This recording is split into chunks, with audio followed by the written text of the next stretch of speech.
அனைவருக்கும் இனிய வணக்கம்.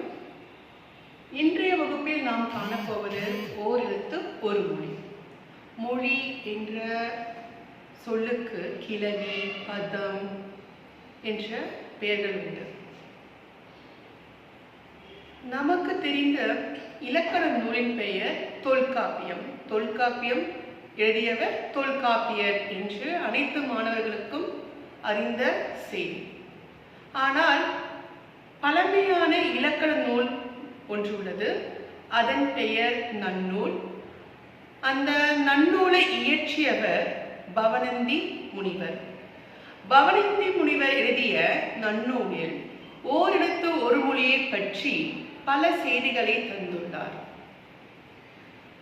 அதில் 42 ஓரெழுத்து ஒரு மொழி இருப்பதாக நன்னூலில் குறிப்பிடப்பட்டுள்ளது. ஓரெழுத்து ஒரு மொழி என்றால் என்ன, அதனுடைய விளக்கம் யாவை, அந்த ஓர் எழுத்துக்கு உள்ள பொருட்கள் எவ்வாறு குறிப்பிடப்படுகின்றன என்பதை பற்றி இந்த வகுப்பில் நாம் காணப்போகின்றோம். இன்றைய வகுப்பில் நாம் காணப்போவது ஓரெழுத்து ஒரு மொழி.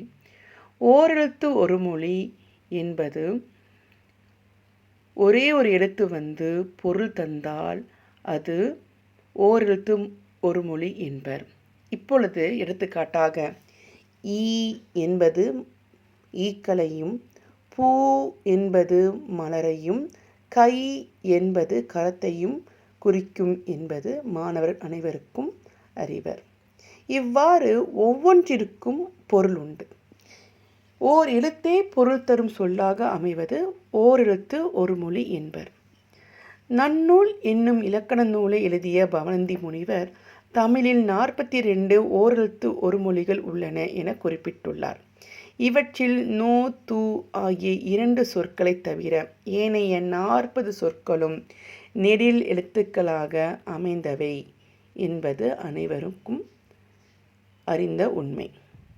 இப்பொழுது ஓரெழுத்து ஒரு மொழிகள் யாவை, அவற்றின் பொருள் என்ன என்பதை பற்றி இப்பொழுது காண்போம். ஆ என்பது பசுவை குறிக்கும். ஈ என்பது கொடு. ஊ என்பது இறைச்சி. ஏ என்பது அம்பு. ஐ என்பது தலைவன். ஓ என்பது மதகு நீர் தாங்கும் பலகை. கா என்பது சோலை. கூ என்பது பூமி. கை என்பது ஒழுக்கம். கோ என்பது அரசன். சா என்பது இறந்து போ. சீ என்பது இகழ்ச்சி. சே என்பது உயர்வு. சோ என்பது மதில். தா என்பது கொடு. தீ என்பது நெருப்பு. தூ என்பது தூய்மை. தே என்பது கடவுள். தை என்பது தைத்தல். நா என்பது நாவு. நீ என்பது முன்னிலை ஒருமை. நே என்பது அன்பு. நை என்பது இழிவு. நோ என்பது வறுமை.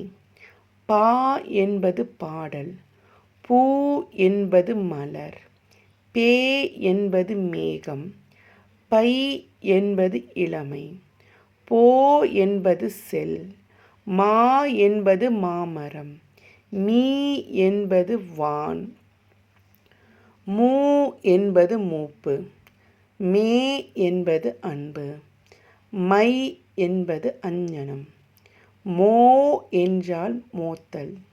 யா என்றால் அகலம். வா என்றால் அழைத்தல். வி என்பது மலர். வை என்பது புல். வௌ என்பது கவர். நோ என்பது நோய். து என்பது உன். இந்த 42 ஓரெழுத்து ஒரு மொழிகளில் 40 நெடில் எழுத்துக்கள்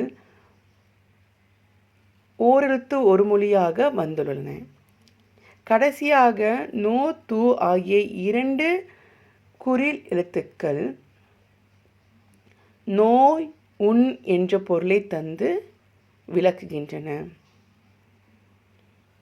இந்த ஓரெழுத்து ஒரு மொழியில் மொழி என்பது வார்த்தை, சொல், பதம், கிளவி ஆகிய பொருளை உணர்த்துகின்றன. இன்றைய வகுப்பில் நாம் ஓரெழுத்து ஒரு மொழி என்றால் என்ன, ஓரெழுத்து ஒரு மொழி எத்தனை எழுத்துக்கள் உள்ளன என்பதை பற்றியும், அவற்றில் 40 எழுத்துக்கள் நெடில் எழுத்துக்களாக அமைந்து பொருள் தருகின்றன என்பதையும், கடைசியாக 2 குறிலெழுத்துக்கள் ஓரெழுத்து ஒரு மொழியாக இருந்து பொருள் தருகின்றன என்பதை பற்றியும் இன்றைய வகுப்பில் நாம் அறிந்து கொண்டோம். நன்றி, வணக்கம்.